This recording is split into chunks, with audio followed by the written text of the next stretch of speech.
Pengamanan dan pemantauan arus balik masih tetap dilakukan oleh Polda Sumsel sampai puncak arus balik selesai. Menurut Dirlantas Polda Sumsel Kombes Pol Tomex Kurniawan, mengatakan pengamanan arus balik ini difokuskan di tempat titik rawan kemacetan di Kota Palembang, serta daerah perbatasan di wilayah Palembang.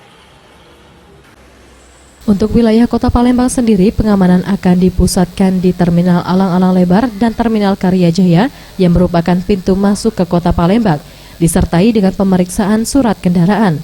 Kondisi padat tidak bisa kita pungkiri ya, cuma beberapa ruas jalan tertentu akan kita lihat nanti perkembangan, apakah kita akan alih arus atau memang tetap kita melakukan pengaturan supaya terjadi percepatan, supaya headway kendaraan ini bisa lebih baik.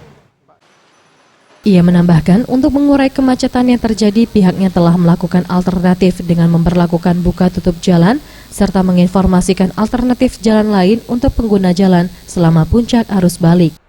Farel Dwi Satria, Septiawan Rizky, Sriwijaya TV.